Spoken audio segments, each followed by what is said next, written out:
자, 오늘 하나님께서 우리에게 주시는 말씀의 제목은요, 하나님께 버림받은 자라는 말씀. 새해 들어서 우리가 하나님 앞에 좀 버림받지 않는 그런 사람이 되었으면 좋겠다 해서 고린도후서 13장 5절에 나와 있는 말씀입니다. 이 페이지 고린도후서 13장 5절 마지막 줄에 너희는 버림받은 자니라, 이 말씀이에요. 아주 무서운 말씀입니다. 우리는요, 절대로 이 세상 살면서 하나님 앞에 버림받지 않도록 정말 조심해야 돼요. 내가 하나님 앞에 버림받으면 어떻게 할까라고 하는 것, 거기에 대한 두려운 마음도 좀 있어야 됩니다. 다른 사람한테 버림받는 것도 무서운데 하나님 앞에 버림받으면 그거야말로 치명적인 거라니까요. 복의 근원이 되시는 하나님으로부터 버림받았을 때 인생이라고 하는 것은 힘들고 박복한 그러한 삶을 살아야 된다, 그 말씀이에요. 그래서 하나님 앞에 버림받지 않도록 조심해야 된다라는 거죠. 시편 51편 11절 말씀, 지난 한 주일 동안 우리가 특별 새벽기도 하면서 하나님 말씀 살펴봤던 내용입니다. 혹시 시편 51편 11절 누가 하나님 앞에 고백한 내용이 있죠? 나를 주 앞에서 쫓아내지 마시며 주의 성령을 내게서 거두지 마소서라고 하는 것. 주 앞에서 쫓아내지 말라, 이게 무슨 뜻입니까? 하나님 나 버리지 말라, 이 뜻이에요. 하나님 나 버리지 마세요. 주의 성령 내게서 거두지 마세요. 이 고백은 다윗의 고백이에요. 다윗이 하나님 앞에 하나님 나 좀 버리지 말라고 왜 이렇게 간곡하게 하나님 앞에 기도 섞인 모습을 통해서 그의 마음을 표현하고 있을까라는 거죠. 왜냐하면 다윗은 이스라엘의 2대 왕, 첫 번째 왕은 사울 왕입니다. 그래서 사울이 왕이 된 다음에 하나님 앞에 사무엘상 15장 23절 말씀에 보니까 하나님으로부터 버림받아요. 네가 내 말 버린즉 나 또한 너를 버려라는 말씀이 있죠. 하나님 버려버리니까 그 삶이 어떻게 됩니까? 정신적으로 번뇌하고 자꾸 괴롭고 답답하고 억울하고 원망스럽고 탄식스럽고, 그러니까 정신적으로 행복하지를 못하는 거예요. 왕이면 뭐합니까? 늘 불안하고 답답하고 뭐 이런 모습 아닙니까? 또 사울왕이 하나님 앞에 버림받으니까 또 영적으로 하나님 만나주지 않잖아요. 그래서 예배를 드리고도 회복이 안 되는 거예요. 예배를 드리고도 감격이 없는 거예요. 자꾸 예배 드릴 때도 딴 생각하고 답답하고 기도도 안 나와요. 영적으로 하나님 만나주지 않으니까. 그래서 결국은 세상으로 나가고 점쟁이 쫓아가고, 사울왕이 그랬잖아요. 또 하나, 하나님 버림받으니까 사울왕이 육신적으로 왕의 자리 빼앗겨 버렸어요. 그리고 본인 자식들이 비참하게 죽어요. 하나님 앞에 버림받으면 내 자식들 조심해야 돼요. 내가 하나님 앞에 버림받지 않도록 요나단 같은 아들, 말기수와 같은 아들 다 죽어버려요, 전장에서. 아버지 때문에. 그리고 본인은 자살하게 됩니다. 그러니까 영적으로 버림받으니까 너무나도 비참한 거예요. 그 모습을 다윗이 보고, 다윗이 죄를 짓고 난 다음에 하나님 앞에 철저하게 회개하죠. 그리고 나서 회개하면서 하나님, 내가 모태에서 죄악 중에 잉태했사오니 우슬초로 나를 정결케 하옵소서, 나를 깨끗하게 하옵소서, 그렇게 고백하고 기도하면서 마지막 기도하는 제목이 뭐예요? 15장 11절입니다. 시편 51편 11절 말씀이에요. 그 말씀이 뭐예요? 하나님, 나를 쫓아내지 말라, 버리지 말라. 왜 그래요? 자기 선대 왕을 보니까 하나님이 버리니까 얼마나 비참한가라는 것을 그는 다 목격을 한 거예요. 하나님, 나 버리지 마세요. 나 쫓아내지 마세요. 내 허물과 잘못 용서해 주시고 내가 매를 맞아도 우리 주님의 품 안에서 맞겠습니다 라는 그러한 고백이잖아요. 여러분, 새해에도 하나님께서 여러분 버리면 안 돼요. 늘 항상 우리 주님이 함께 해 주셔서, 그래요, 여러분의 삶에 개입해 주셔서 참으로 복된 한 해가 되기를 우리 주님의 이름으로 축원드립니다.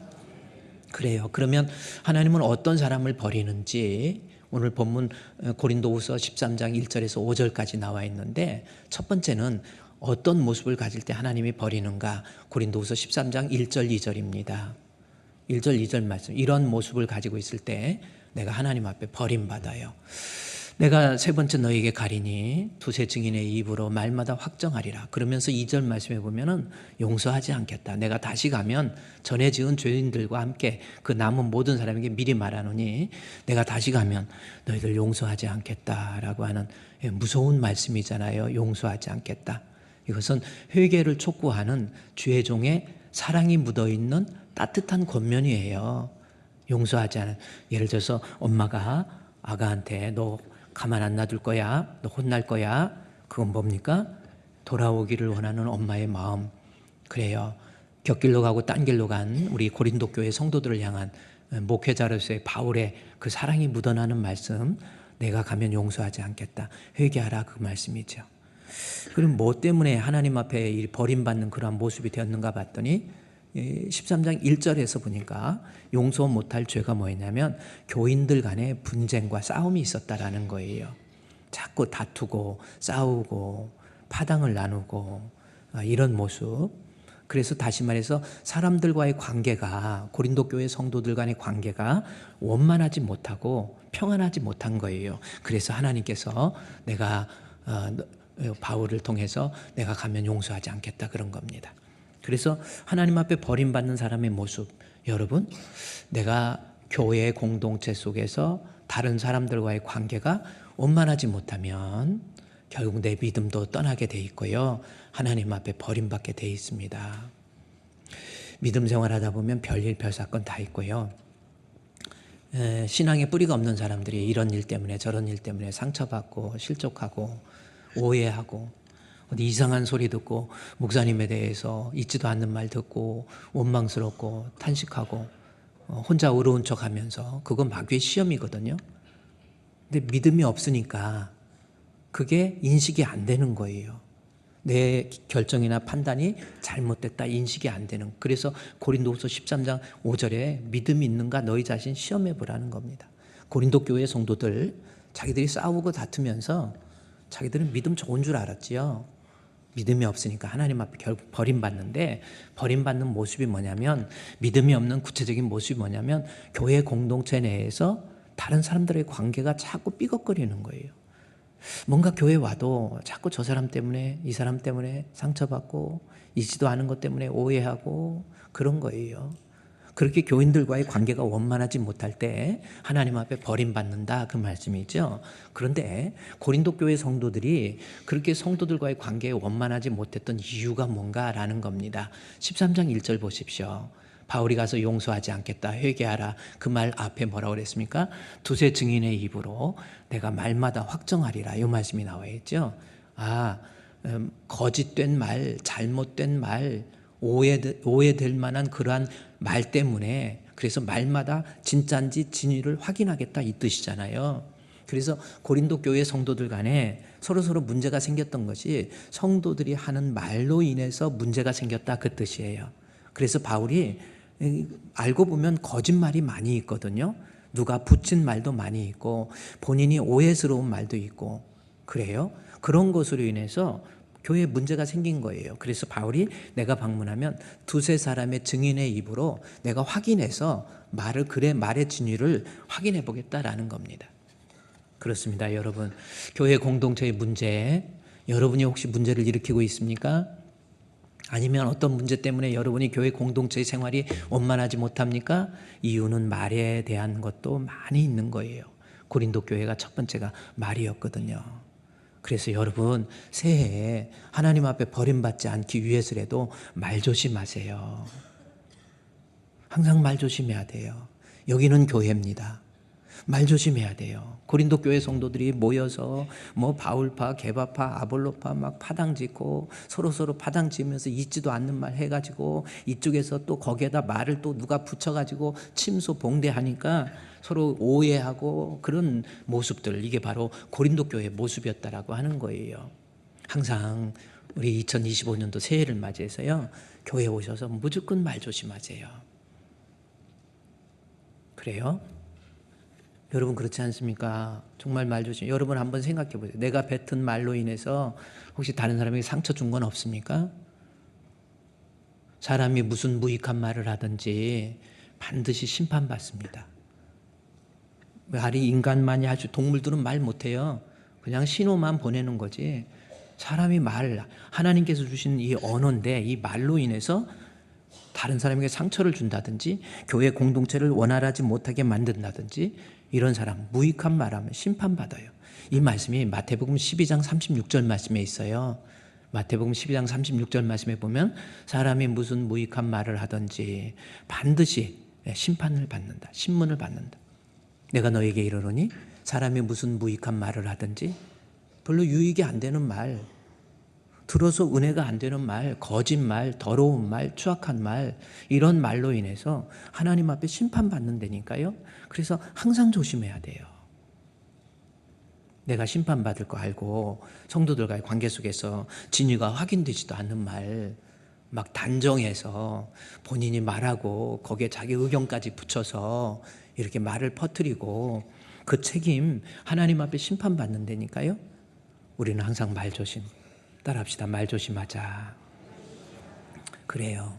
여러분, 믿음 없는 사람이 믿음 없는 말을 하고 믿음 없는 행동하는 거예요. 우리는요, 말에 있어서 선한 말.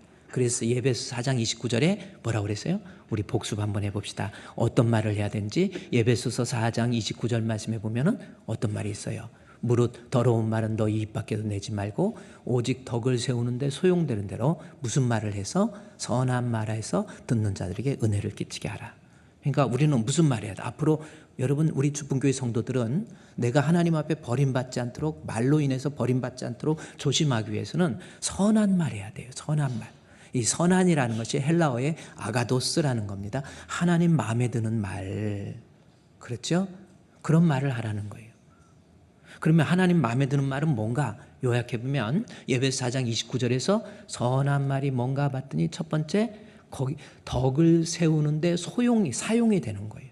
여기서 덕이라고 하는 것은 교회 덕입니다. 교회 공동체에서 앞으로 말할 때 내가 뱉어내는 이 말로 인해서 교회 덕이 안 되면 하지 마세요. 아유 뭐 교회 가봐야 뭐 너무 복잡하고 아이고 아직 교육관 칠 때까지 조금만 고생하시라니까요. 뭐 그냥 밥 먹을 때도 식당에서도 너무 복잡하고 성도들 어떻게 모일 공간이 없어 막 복도마다 이렇게 만들어 놓고 막 그랬잖아요. 그래서 아이고 왜 그러냐? 아이고 안 좋다. 그런 말 하지 마세요. 우리 목사님, 장로님들은 계속 기도하고 어떻게 하면 우리 성도들 좀 더 좋은 조건 속에서 신앙생활 해야 될까? 이거 연구하고 기도하고 있어요. 그런데 뭐 교회 앞으로 안 돼. 아유 건축 앞으로 몇 년 될지 안 될지 어떻게 알아요? 지금 도시개발에 의해서 이게 도시개발 2반 중에 있기 때문에 밑에가 다 해결이 되어야 건축 허가가 나는 거거든요. 그런데도 지금 우리가 노력하는 게 이 건물에 인프라가 다 들어와 있잖아요. 상수도 하수도 도로가 다 나게 돼 있거든요. 그래서 옆에 증축의 개념으로 하면 우리가 좀 빨리 질 수도 있단 말이에요. 그런데 본인은 은근히 교회 안 되어지기를 바라는 마음인지 뭔지는 모르겠지만 안 돼. 앞으로 안 돼. 안 되긴 뭘 안 됩니까? 하나님이 하시면 돼요. 그리고 안 되면 그런가 보다 하면 되죠. 여기서 예배 드렸다고 몸이 찌그러져서 죽었습니까? 괜찮아요. 부정적인 말 하지 마세요. 교회에서 맛있게 성도들하고 식사도 하고 조금 맛이 없어도 물론 맛있지만 맛이 없어도 맛있다 하면 되는 것이지. 아이고 맛이 없어. 막 너무 맛이 없어. 난 밖에 가서 먹을 거야. 뭐 그러지 말고 밖에 와서 먹으려면 조용히 나갔다 오세요. 또 같이 끌고 가가지고 그러지 마시고. 그래요. 긍정적인 말. 아유 맛없긴 무슨 너무 맛있네. 그렇게 좀 하면 안 됩니까? 말 조심하세요. 교회에서. 언제나 교회 덕이에요. 목사님 설교 듣고도 아이고 그게 설교냐 내가 발로 해도 그렇게 하겠다. 그러지 마시고 은혜 받았습니다. 목사님. 한마디도 못해요. 어떤 사람. 그러지 마시고 하나님이 주신 언어잖아. 이 랭귀지, 이 말을 통해서 고맙습니다. 감사합니다. 사랑합니다. 그래서 교회 덕을 세우는 거예요. 그 다음에 또 하나 교회 덕을 선한 말은 예배서 4장 29절에 덕을 세우는데 사용이 되어야 되고 또 선한 말은 듣는 자들에게 뭐가 돼요? 은혜가 되는 거예요. 말씀 내가 저 사람이 전해주는 말 때문에 내가 용기를 얻고 힘을 얻는 거예요. 병원 방문해서 어떤 사람이 병원 방문해가지고 그래요. 요즘에는 병원 방문도 힘들어요. 이게 면회가 자꾸 제한되고 그러니까. 옛날에는 우리 병원 방문할 때는 병원 방문해가지고도 거기서 찬송가 막 부르고 막 엄청 크게 부르고 막 대표기도 하면 한 5분 10분 하고 그래가지고 막 주변에서 난리를 나고 그랬거든요. 근데 지금은 그런 거 잃지 못하게 하잖아요. 그래서 가서 또 방문하는 것도 힘들어. 근데 힘들게 방문해서 성도들이 누가 아팠는데 방문하니까 가가지고 어머 집사님 얼마나 아파. 아이고 힘들지. 얼굴이 거의 썩었네. 이래버리면 듣는 사람 마음 정말 불편하거든요. 그러지 마시고 여러분 병원에 가서 얼굴이 안 좋아진 게 아니라 그냥 병원에 있다가 보면 화장도 안 하고 그러면요 다 그렇게 보여요. 그냥 거기서 가서 막 어머 많이 아픈가 봐 죽게 생겼어 어떻게 이렇게 창백해 이러지 마요. 그래요. 남자들도요 병원에 가면 남자들은 하루만 수염 안 깎고도 저도요 하루만 수염 안 깎으면 거의 한 이틀 안 깎으면 거의 거적대기만 매면 거의 비슷해져요. 그럼 병원에 가가지고 어머 목사님 너무 야였어요. 뭐 그게 위로가 아니에요. 듣는 사람이 용기를 낼 수 있도록 은혜로운 말 하세요. 괜찮아요 목사님 우리 기도할게요. 얼마나 좋습니까? 일산에 있는 어떤 한 병원에서 실제로 있었던 일이에요. 무슨 일이 있었느냐면 의사 선생님이 이렇게 어떤 환자가 들어왔을 때 뭐 위에 이제 혹이 있고 양성이 있고 악성이 있고 그러잖아요. 그러면 양성 같은 거는 대부분의 사람들이 양성이 있잖아요. 그런데 이렇게 혹을 이렇게 띄었습니다. 그러면 사람 위에 혹이 있어서 띄었습니다. 그러면 얼굴이 창백하게 의사 말 한마디에 창백해지더라는 거예요. 근데 거기에서 이 혹은 있는데 이 혹은 띄어서 보니까 물혹이니까 너무 걱정하지 마세요. 이러면 되는데 이거 물혹인데 이것도 잘못하면 암이 돼가지고 암덩어리가 부어가지고 나중에 위가 퍼 터져버려. 막 이런 식으로 얘기하니까 얼굴이 싹 바뀌더라는 거예요. 그래서 의사 원장님이 그랬대요. 내가 말을 이렇게 하면 안 되겠다 생각해가지고 이제 환자라고도 안 한대. 누가 오면 절대 환자라고 안 부르고 옛날에 있었던 직업 따라서 과장이면 과장님 어떠세요? 과장님 들어오세요. 과장님 하고 어떤 사람은 사장했던 사장님, 어떤 사람은 원장님 하고 부르고요. 어떤 사람은 목사님, 어떤 사람은 선생님 하고 이렇게 부르고 이렇게 이름 옛날에 직장 다닐 때 건강할 때 역동적으로 일할 때 그 사람의 이름을 불러줬더니 환자는 무슨 뜻입니까? 병들 환자잖아요. 환자, 병들 환자에다 놈자, 병든 놈. 우리 그렇잖아. 병든 놈이라는 뜻이잖아. 근데 그거 부를 때마다 환자 누구 들어오세요. 이러지 마시고 옛날에 건강할 때 과장님 오셨어요?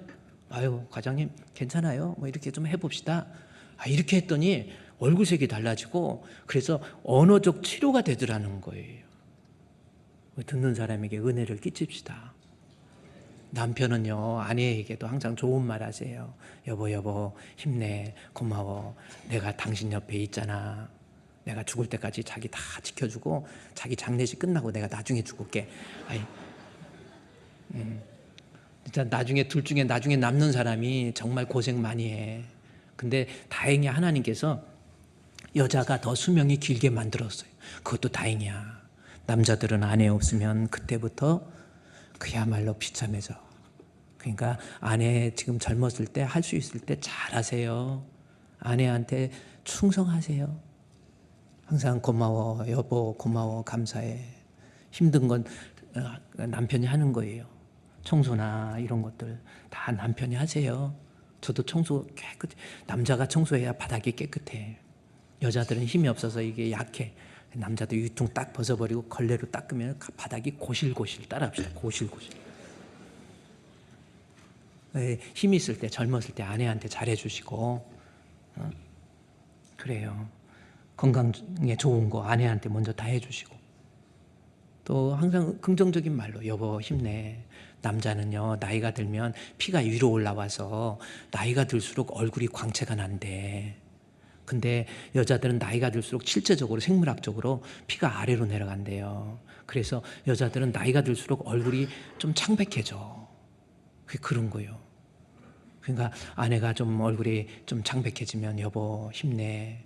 손 한번 꽉 잡아주고 고마워. 긍정적인 말 듣는 사람에게 은혜를 좀 끼치세요. 아멘? 선한 말 하세요. 선한 말. 근데 선한 말 못하는 이유가 있어. 절대로 좋은 말, 은혜로운 말, 고맙습니다, 감사합니다, 사랑합니다. 부부가 살면서도 사랑해 이 말 한 번도 못하는 사람이 있어요. 우리 연초가 됐으니까 부부가 같이 앉아있으면 사랑해 한번 해봅시다. 우리 나이가 좀 드신 우리 김목자 권사님 저거 눈이 마주쳤어. 지금 80이 넘었지만은 우리 김수광 장로님한테 오빠 사랑해 한번 해보세요. 그게 선한 말이라니까. 근데 이 말을 이렇게 자꾸 하세요. 사랑합니다, 고맙습니다, 감사합니다. 이렇게 그게 은혜로운 말이 되고 듣는 자에게 힘이 되는 거예요. 그런데 이렇게 자꾸 못하는 이유가 있어요. 못하는 이유는 선한 말 못하는 이유, 내 속에 신앙이 없고 마귀가 있으면 선한 말 못한대요. 그것이 어디냐면 마태복음 12장 34절에 나와 있어요. 실제로 마태복음 12장 34절 말씀을 봤더니 독사의 자식들아, 독사의 자식, 우리말로 뭐예요? 개자식이라는 좀 그렇습니다. 이 욕설이 독사의 자식, 욕이 아니라 유대인들에게 있어서 독사라고 하는 것은 창세기적 개념을 가지고 사탄, 마귀, 그러니까 마귀의 자식들, 독사의 자식으로 표현하고 있는 거예요. 마귀의 DNA를 가지고 있는 사람들, 아직도 예수 안 믿는 이 사람들은 너희가 악하기 때문에 어떻게 네가 선한 말 하니 나오잖아요. 선한 말 못해, 좋은 말 못해, 은혜로운 말 못해. 오히려 마음에 가득한 거 악독과 괴율과 외식과 시기, 비방 이런 말 하잖아요. 선한 말 못하는 이유? 내 안에 마귀가 들어있다 이렇게 생각하세요. 그래요. 예수가 있으면요 예수님 모습이 막 나타나서 말이 선해진다니까요. 듣는 사람에게 막 은혜가 되게 해버려. 여러분 마귀에게 소속되어 있으니까 선한 말 못하는 거예요. 한번 오늘 내가 마귀에 소속되어 있는지 아닌지 한번 확인해. 옆에 있는 사람 안녕하세요, 반갑습니다, 사랑합니다, 고맙습니다. 한번 시작. 그래. 그렇게 자꾸 연습하세요. 근데 이렇게 같이 부부가 앉아있다 남의 부인한테 사랑합니다 그러지 마시고 자기 부인한테 사랑합니다, 고맙습니다, 힘내세요 자꾸 그러세요.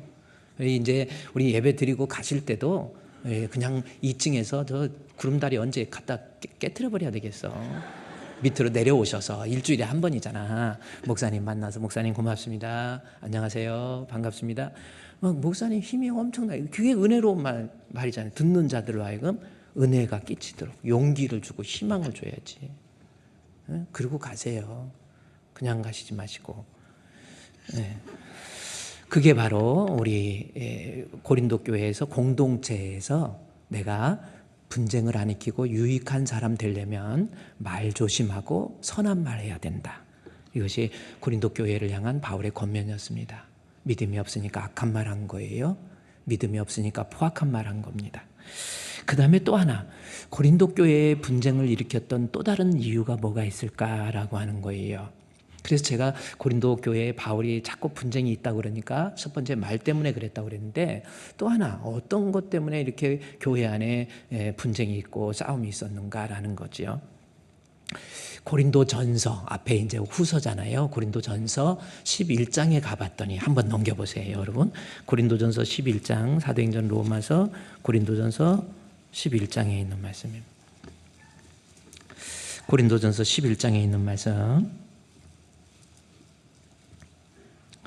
11장 17절 말씀에서 보면 거기에 17절, 18절 11장 17절, 18절부터 보면요. 먼저 17절부터 보면요. 내가 명하는 이 일에 너희를 칭찬하지 아니하나니 이는 너희의 모임이 유익이 안 된다. 그리고 너희의 모임이 도리어 해로웠다. 자, 교회 공동체 속에서 서로 유익이 안 되고 해롭다라는 겁니다. 차라리 모이지 마라 이 뜻 아닙니까? 고린도 교회를 향해서 바울이 AD 58년도에 고린도 교회를 향해서 에베소에서 편지를 쓰면서 고린도 교회에 분쟁과 다툼이 있다고 그래서 너희들이 모이니까 너희들 그런 모임, 교회 모임 그거 유익이 없고 오히려 해로워. 차라리 모이지 마. 혹시 우리의 책망은 아닌지, 우리 주품교회, 명품교회, 하나님 마음에 드는 교회, 그렇죠? 허드슨 처치처럼, 카나다에 있는 허드슨 처치, 그 담임 목사님이 기도했던 기도의 내용이 뭐냐면, 하나님, 주님 마음에 드는 교회가 되게 해 주시옵소서. 저는 그 책을 읽으면서 그래, 우리 주품교회 하나님 마음에 드는 교회 얼마나 좋아요. 그런데 고린도 교회는 모여서 별로 모임이 유익이 안 돼. 오히려 해롭다고 그렇게 얘기해. 도대체 뭘 때문에 이 모임이 해로운 모임이 됐을까? 그래서 그 다음 절 봤더니 뭐라 그래요? 먼저 너희가 교회에 모일 때 너희 중에 분쟁이 있다함을 듣고 어느 정도 믿거니와 라는 거죠. 이게 어느 정도 믿거니와 무슨 뜻입니까? 이거 믿을 수 없는 일이라는 거예요. 교회 안에서의 분쟁, 싸움, 다툼, 하나님 입장, 주의 종 입장에서 믿을 수 없는 일이 너희들 가운데 벌어지고 있다, 이 말입니다. 그래요. 유익이 되지 못하는 모임 어떤 겁니까? 교회 안에서 분쟁, 싸우고 다투고 원망하고 불평하고 파당짓고, 이거 교회에 유익이 안 되고요, 있을 수 없는 일이에요. 우리 주품교회 2025년도 새해부터는요, 지금도 그렇지만 정말 교회에 분쟁이 없어야 돼요. 싸움이 없어야 돼요. 아멘. 교회는요, 반드시 하나 되어야 된다라는 거죠.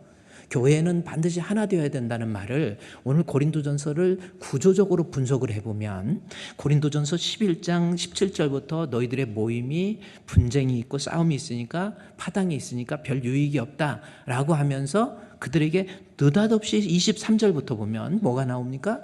교회 분쟁을 얘기하다가, 싸움을 얘기하다가 23절부터 내가 전한 것을 주께 받은 것이니 곧 주 예수께서 잡히던 밤에 떡을 가지사 축사하시고 떼어 이르시되 이것은 너희를 위하는 내 몸이니 이것을 행하여 나를 기념하라 해서 성찬식 이야기가 느닷없이 나와요. 앞에 있는 내용과 뒤에 있는 내용이 서로 맞지 않는가라는 생각을 할 수 있어요. 그래서 저도 깊이 생각해 보면서 왜 분쟁을 얘기하면서 이것은 해롭다, 유익이 못 된다 하면서 왜 성찬식을 이야기하고 있을까? 바울이 아무 생각 없이 느닷없이 쓴 게 아니거든요.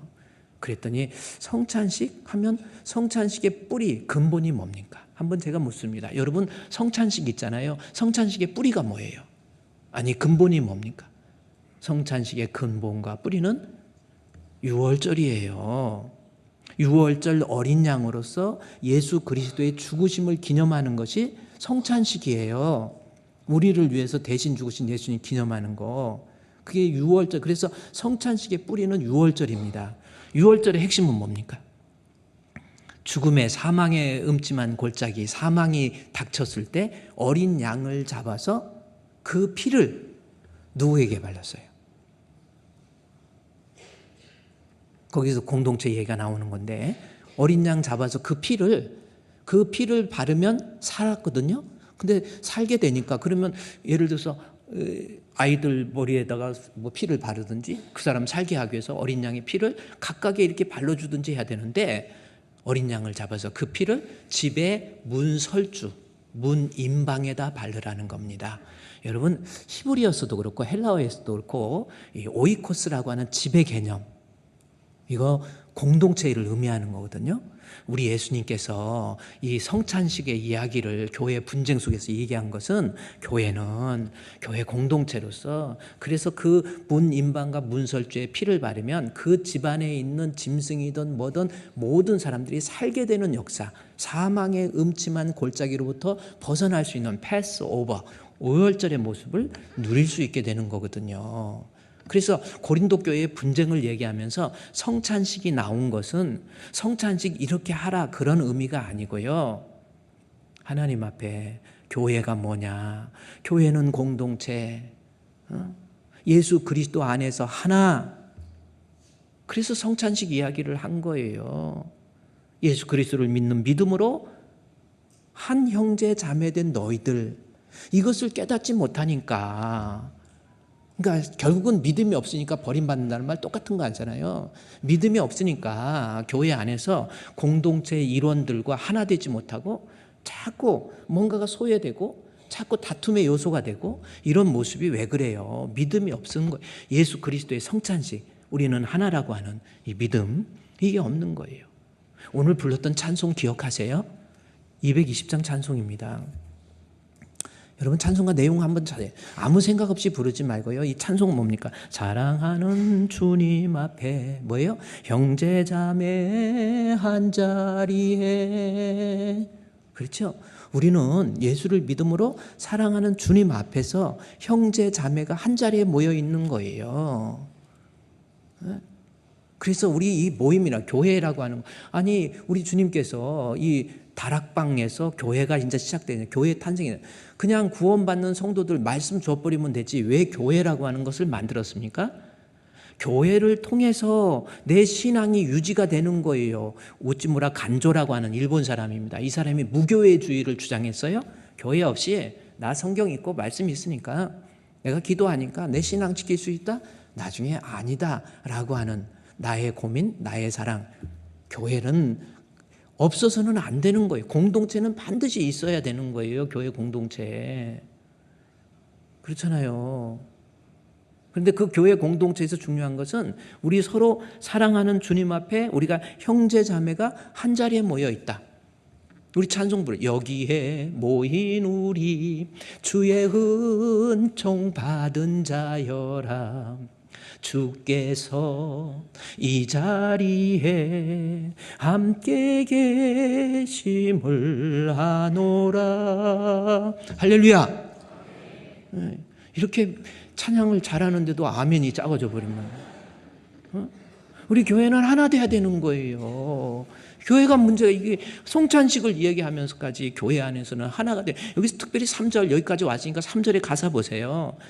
뭐 사랑하는 주님의 수 우리는 같은 주로 섬기나니 우리는 한 피 바다 한 몸 이룬 형제여 친구들이여 한 몸같이 하면 여러분이 아멘 해야 돼요. 한 몸같이 친밀하고 마음으로 하나 되어 우리 주님 왜 약해져 시키지도 않았는데 우리 주님 크신 뜻을 지성으로 준행하세. 그러니까 여러분 교회에 여러분 절대 이 공동체를 파괴하려고 하지 마세요. 내 신앙을 해서. 그래서 칼빈은 그러잖아요. 교회 성도에게 있어서 교회라고 하는 것은 어머니와 같다. 아가에 있어서 다 큰 아들에게서 엄마 말고 어떤 80 정도 70 넘었는데 어머니 아버지 돌아가셨다고 나는 고아야 그럽니까? 고아 아니요. 그거는 그냥 그래요. 아기 때 엄마 없으면 아빠 없으면 그 아기는 죽어요. 그게 고아입니다. 엄마의 돌봄이 필요하잖아요. 성도에게 있어서 칼빈은 성도에게 있어서 교회는 어머니와 같은 거예요. 교회 없으면 안 돼요. 혼자 잘난 체 해가지고 나 혼자 조용히 하나님 바라보고 나 혼자 조용히 아니에요. 공동체에 같이 모여서 우리 주님 몸된 교회의 지체가 되어서 너는 팔이냐 나는 발이야 내 손과 발이 되어서 주의 영광을 드러내는 게 이 교회라니까요. 그래서 바울이 고린도 교회에 얘기하면서 너희들 이 성찬식 모르니 하나 되라는 거예요. 자꾸 싸우면 안 돼. 앞으로 명심하세요. 교회는 절대 싸우는 곳이 아니에요. 어떤 사람이 지하철에서 막 타고 가는데 막 싸우더래요. 지하철에서 어떤 사람들끼리. 그러니까 어떤 할아버지가 벌떡 일어나더니 야 이 녀석들아 여기가 교회도 아닌데 싸우냐 그러더래. 아이 나 또 듣고 보니까 좀 기분이 나빠. 여기가 교회도 아닌데 싸우냐고 그랬다고. 그 할아버지 너무해서 한번 그 할아버지 좀 만나고 싶어. 아니에요. 우리 교회는 싸우는 지금처럼 은혜롭고 서로 잘못 있고 허물이 있어도요 이해하고 사랑하고 덮어주고 우리 서로 사랑해. 하나님이 가르쳐준 한마디 내 이웃을 내 몸과 같이 막 그러잖아. 우리 하나 돼야 됩니다. 명심하세요. 아멘. 저기 감자탕 교회라고 하는 교회가 있어요. 감자탕 교회 이야기. 저 조연삼 목사님에 대한 이야기입니다. 저 책은 다른 사람이 썼고요. 조연삼 목사 어떤 교회냐면 저 교회가 왜 이름이 감자탕 교회냐면 교회 2층에 있는 교회인데 1층에 감자탕 집이 있어가지고 간판이 교회 이름을 가려버려. 엄청 크게 해가지고.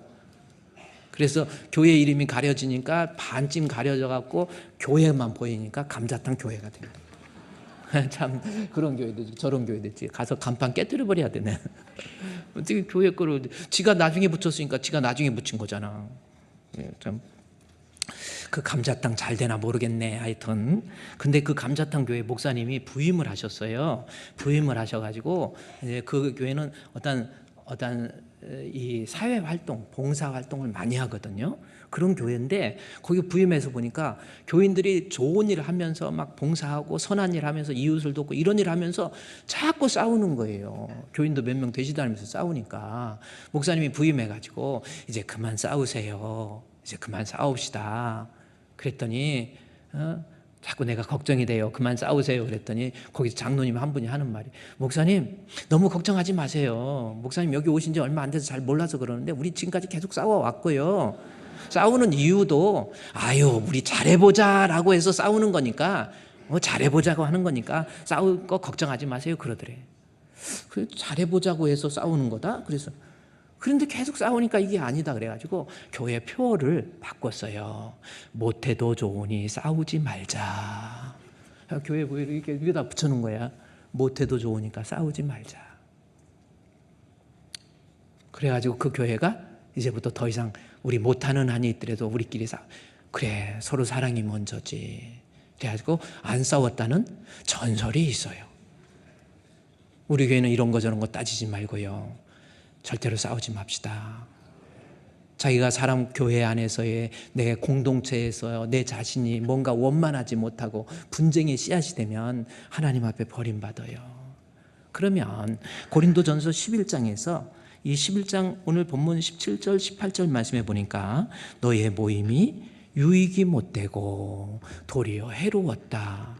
이유가 뭘까 하고 봤더니 18절에 나와 있죠. 이유는 먼저 너희가 교회에 모일 때에 너희 중에 분쟁이 있었다라는 거죠. 교회에 싸움이 있기 때문에 그 모임이 유익이 되지 못했다라고 하는 것. 그래서 그 싸웠던 이유가 뭔가에 대해서 18절, 19절, 20절, 22절까지 쫙 얘기한 거예요. 왜 싸우는지 도대체. 그러면서 22절부터는 성찬식을 얘기하면서 우리는 주 안에서 하나, 우리는 고린도 교회 성도들 너희들 주 안에서 하나, 믿음이 있다고 한다면 교회 공동체 내에서는 하나, 그렇지 않으면 죄를 먹고 마시는 거. 그래서 27절 말씀에 그러므로 누구든지 주의 떡이나 잔을 합당치 않게 먹고 마시는 자는 주의 몸과 피에 대해서 죄 짓는 거라는 거예요.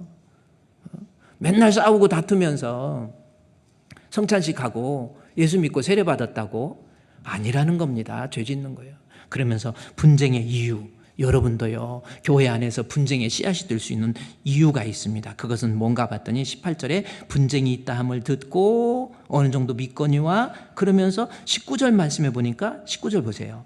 뭐 때문에 싸웠는지, 뭐가 문제가 됐는지, 자꾸 분쟁의 이유 뭔가 하고 봤더니 19절에 너희 중에 파당이 있어야 너희 중에 옳다 인정을 받은 자들이 나타나게 되리라 라는 거죠. 이 말씀 뭐예요? 아까 얘기했듯이 안 싸울 수 없잖아요.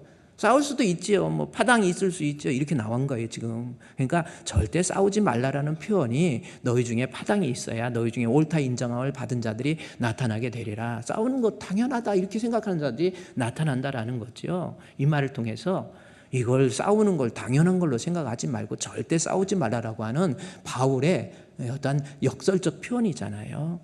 그렇습니다. 교회는 싸우지 말아야 되는데 싸우는 이유가 분쟁이 파당이 됐다라는 말이 있어요. 파당이 뭐야? 이제는 뭐요? 끼리끼리 자기 파, 바울파, 게바파, 아볼로파, 그리스도파, 파당이 모여진 거예요. 자기들끼리 모여요. 고린도 교회 내에 지위가 좀 있는 사람, 사회적으로 지위가 있는 사람, 그 사람들끼리, 고린도 교회 내에서 좀 배움이 있는 사람은 배움이 있는 사람들끼리, 부자는 부자끼리, 가난한 사람은 가난한 사람끼리, 그것이 교회 안에까지 들어왔던 거예요. 그래서 파당을 이루었다, 끼리끼리 모였다, 그 말씀입니다. 심지어 교회에서 음식을 먹을 때에도 보세요. 여기 파당, 여기 19절에서 파당이 있어야 함을 인정했다 그랬죠. 그 다음에 파당을 얘기하면서 20절에 그런즉 너희가 함께 모여서 주의 만찬을 먹을 수 없으니 이는 먹을 때에 각각 자기의 만찬을 먼저 갖다 먹음으로 어떤 사람은 시장하고 어떤 사람은 취했다라는 이 말씀. 이게 무슨 뜻인 줄 아세요? 파당이 이런 모습으로 나타나는 거 뭐예요? 이때는 지금 우리 교회에서 식사를 제공하는 것처럼 우리 이때는 각자가 도시락을 싸갖고 온 거예요. 그러다 보니까 도시락을 싸갖고 오니까 도시락을 싸올 수 없는 가정도 있었단 말이에요, 교회 내에. 그러니까 도시락을 싸갖고 와서 여기 20절 말씀에 보니까 21절에 보니까 이는 먹을 때에 각자 자기 만찬을 자기 거 먹어버린 거예요. 그러니까 부자는 부자들끼리 모여서 자기들끼리 먹으니까 너무 많이 먹어서 이 사람은 취해버린 거야. 떡과 잔을 너무 많이. 그런데 어떤 사람은 시장에 먹을 것이 없어서 못 먹은 거예요. 그래서 교회 안에서 무슨 일이 있었느냐면 예찬과 성찬이 구별되지 않았을 이때에 음식 먹는 것 때문에 누구 입은 주둥이냐, 누구 입은 입이고 누구 입은 주둥이냐 이런 말 나오면서 자기들끼리 모인 거예요. 여러분, 교회의 분쟁의 요소가 뭡니까? 끼리끼리 모이는 거예요. 우리들끼리, 내 성격이 좀 맞는 사람들끼리, 내 마음에 드는 사람들끼리 끼리끼리 모이는 거 교회에서는요 분쟁의 요소가 됩니다. 절대로 끼리끼리 모이지 마세요. 이제 오늘 말씀 특별히 식사할 때도 끼리끼리 내 마음에 드는 사람 같이 밥 먹어야 돼 해가지고 그냥 먼저 와갖고 가뜩이나 자리가 좁으니까 와갖고 내가 자리 맡았으니까 자기 이리 와 해가지고 여기다 핸드백 갖다 올려놓고 이쪽에다는 겉옷 하나 올려놓고 이쪽에는 신발 올려놓고 딱 맡았어. 그러니까 내 옆에 밥 먹을 때 나랑 마음 맞는 사람하고 먹어야 되겠다 이거지요. 아니 정 도움이 필요한 애기들 있잖아요. 애기들의 엄마들은 어쩔 수 없이 이럴 수 있지만은 교회는 그러면 안 돼요. 교회 성찬은 예찬은 교회에서 밥 먹는 예찬은 성찬이라니까요. 오히려 이 기회에 모르는 우리 교회만 해도 이 1000여 명이 넘는 성도들이 몰라요. 누가 누군지. 그러면 옆에 있는 사람 누가 오면 처음 보는 사람이 있고 난 모르는 사람이 있었잖아요. 그럼 같이 그냥 앉아서 아유 반갑습니다. 오늘 같이 밥 먹게 됐네요. 아유 고마워요. 하고 어떻게 해요? 이야기를 하면서 이 사람에 대해서 좀 뭔가 좀 알아오고 또 이렇게 이래야지. 자기 자리 맡았는데 앉았다고 막 눈총을 주는 거야. 이렇게 째리면서 눈총 말고 은총을 주세요. 절대로 이제 밥 먹을 때만은 제발 그냥 다 전혀 모르는 오히려 약한 사람 옆에 있을 때 아유 여기 앉으세요 여기 앉으세요 해가지고 같이 먹어야지. 가뜩이나 교회 좁아 죽겠는데 막 2자리 3자리 맡아놓으니까 이거 어떻게 하는 거야. 그런 거 저런 거 따지 마. 그냥 그 음식 들고 이렇게 가득 좁아가지고 이렇게 하는데 2자리 3자리 맡아놓으니 머리도 찌그러버린다고 잘못하다. 절대로 그냥 빈자리 갖지 않고 우리 그렇게 합시다. 이게 성찬식이란 말이에요. 어디 그냥 자기 마음에 드는 사람만 꼭 해가지고요. 너무 끼리끼리 모이지 마요.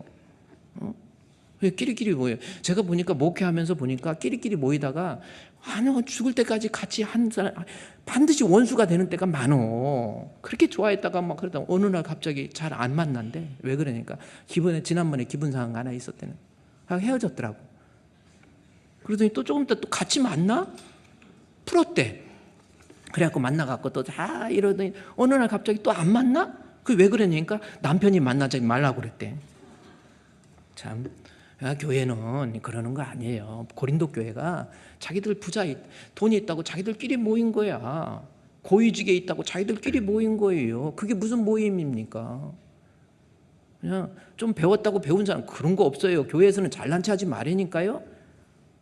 모든 사랑과 더불어 화평함과 거룩함을 이루라. 이것이 없이는 아무도 주를 못 봐요. 제발 좀 편협적인 마음, 좀 이렇게 옹골진 그런 마음 하지 마시고요. 모든 사람 다 품으세요. 이러니까 문제가 생기죠. 그래서 교회가 여기 18절에서 분쟁이 19절에서 파당 자기들 끼리끼리 모이다 보니까 문제가 생겨요. 내 성격에 맞고 내 취향에 맞고 그러지 마요. 그냥 교회는 다 우리 주 안에서 하나. 우리 서로 사랑해. 아멘. 절대로 모르는 사람이라고 막 이렇게 배척하지 마시고요. 오히려 새로 오신 분들한테 아유 이렇게 오늘 새로 오셨어요. 이렇게 해야지. 뭔 교회에서 그래. 지금 고린도 교회가 그래요. 오늘날 우리 교회에서 정말 되씹어야 될 말씀이에요. 이 관계가 믿음이 없으니까 그런 현상 나타나는 거라니까요. 아무것도 아닌 게 아니에요. 그 다음에 보세요. 파당이 있어서 교회에 분쟁이 있었죠. 20절 말씀부터 보세요. 또 하나 뭐가 있습니까? 그런즉 너희가 함께 모여서 주의 만찬을 먹을 수 없으니 이는 먹을 때에 각각 자기의 만찬을 먼저 갖다 먹음으로 어떤 사람은 시장하고 어떤 사람은 취해버린 거예요. 이게 무슨 말씀입니까? 어떤 사람은 취하고 어떤 사람은 시장하고, 이게 무슨 뜻이에요? 연약한 사람, 약한 사람, 먹지 못하는 사람에 대한 배려가 없는 거예요. 교회는 남들을 배려할 줄 알아야 돼요. 아멘. 우리 주품교회 성도들, 여러분 교회에 오셔서 항상 그래요. 나도 다른 사람, 연약한 사람, 부족한 사람, 이런 사람을 배려하고 그들에게 용기를 주고 희망을 주어야지, 이런 마음을 가져야 돼. 가난한 사람에 대한 배려가 전혀 없잖아요. 네 굶어 죽든지 만든지 난 상관없어. 나 잘 먹고 취하면 돼. 뭐 이겁니까? 참. 여기서 잘 먹고 여기 취했다라는 건 그때 떡과 포도주란 말이에요. 성찬과 예찬했기 때문에. 근데 떡을 많이 먹고 취했다라고 하는 거예요. 여러분, 고대 그리스 로마의 전통 속에서 보면은 음식을 막 먹는 거, 프로이드 심리학에서 나오잖아요. 음식 먹는 거 보면 그 사람의 심리적인 관계를 이해할 수 있다고 그러잖아요. 막 폭식하고 막 뷔페집에 가면 무슨 사명감 갖고 내가 기필코 먹어버리리라 해가지고, 그게요 사실은 심리학적으로 상당히 중요한 모습이에요. 너무 뷔페라고 그래서 막 안 먹으면 큰일 나 이러지 마세요. 먹을 만큼만 먹으세요. 근데 이때 고대 그리스에 보면 유대인들의 코셔 식사법도 있거든요. 이때 사람들이 식사할 때 모여가지고 밥을 많이 먹는 거예요. 누워서 뭐 하면 계속 먹는 거예요. 먹고 유대인 그 그리스 로마에서 보면 여기에 깃털이 있어요. 이 깃털이 무슨 용도인지 아십니까? 여러분 고대 역사를 읽어보세요. 이 깃털을 가지고 너무 많이 먹어서, 내가 좀 지저분해서 얘기를 안 하려고 그랬는데, 너무 많이 먹으니까 이게 너무 많이 먹으면 사람이 막 죽을 것 같거든요. 저 중학교 2학년 때 제가 대광중학교 나왔거든요. 그 옆에 칼국수 무한 리필이 있었어. 그거 머무르고 6그릇을 먹은 거야. 그때는 무한 많이 엄청 먹으니까 먹긴 먹었는데 일어서고 정말 죽을 뻔했어. 나 많이 먹고 죽을 뻔한 때가 그때야. 그래갖고 막 어떻게 죽을 것 같았어요. 고대 그리스에서 그런 거예요. 자기들 많이 먹는 것이 자기들의 부의 상징이고 이런 거여다 보니까 많이 먹고 여기 있는 깃털을 가지고 화장실에 가서 이 혓바닥 위쪽을 자극해갖고 토해내는 거예요. 이런 겁니다. 남들 굶어 죽는 사람 배려 하나도 없는 거죠. 이게 교회 안에 이 문화까지 들어왔다라는 거죠. 우리 주품교회는 어렵고 힘든 사람, 복음에 소외된 자에게, 그래서 우리가 선교하는 거잖아요.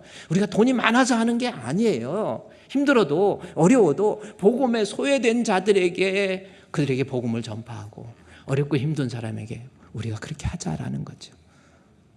제가 항상 기도하는 것 중에 하나가 뭐냐면, 그래요, 이제 하다가 보니까 이거 교회 짓고 또 이제 하다 보니까 정신없이 이 물질적인 것 때문에 압력이 좀 있고, 이제 새로 교회 짓고 이제 지금은 이제 다 하나님의 은혜 가운데 빚도 없고 다 이만큼 이렇게 하는 게 참 감사해요. 근데 또 이제 저거 짓고 하다 보니까, 그래서 제가 항상 하나님 앞에 기도할 때마다 양심의 가책이 뭐냐면, 지금도 그렇게 해왔지만 아무리 어려워도 아무리 힘들어도 교회 선교비는 손대지 말자.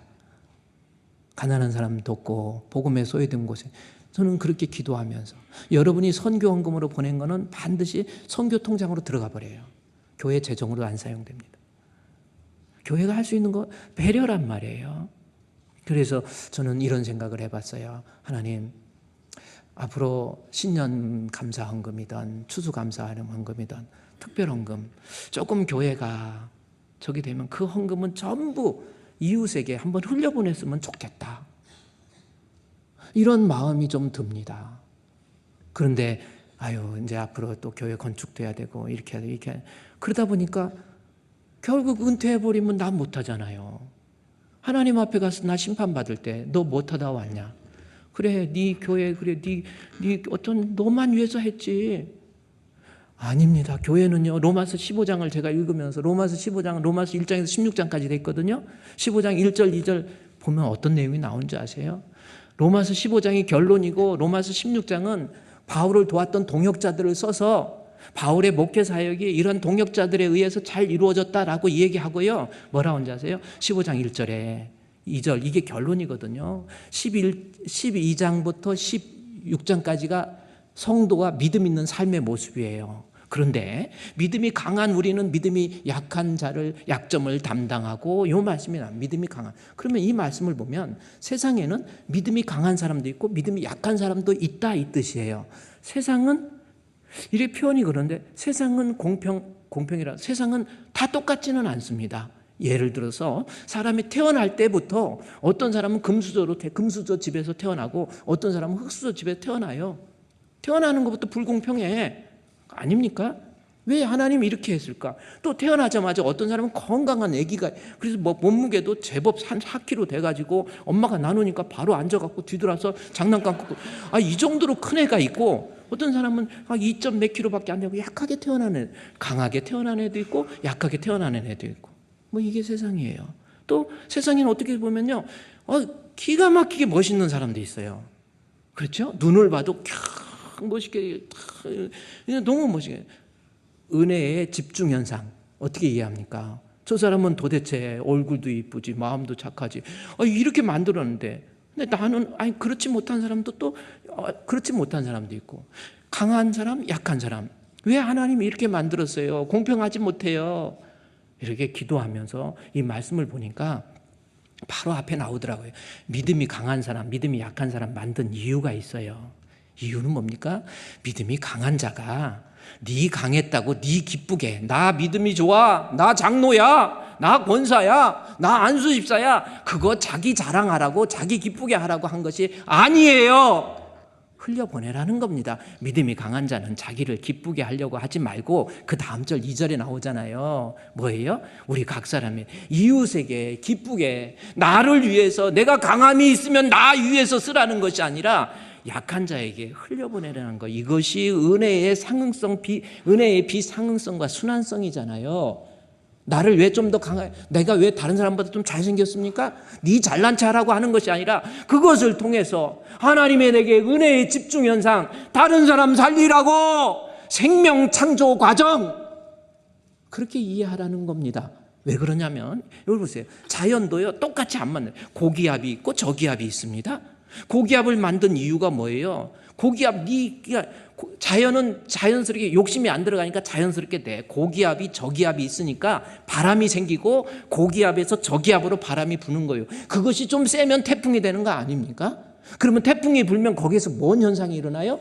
여러분, 전라남도 완도 쪽, 남해안 쪽에 가보면요, 여름에 뜨거울 때 이게 바다가 녹조 현상 때문에 막 생명이 죽어가고 고기가 막 뒤로 뛰고 넙지가 넙져져 이루고 막 이래요. 그러면 황토 붓고 막 하도, 그래도 안 돼. 그런데 고기압에서 저기압으로 바람을 불면 이게 뒤돌아보면서 생명이 살아나는 역사.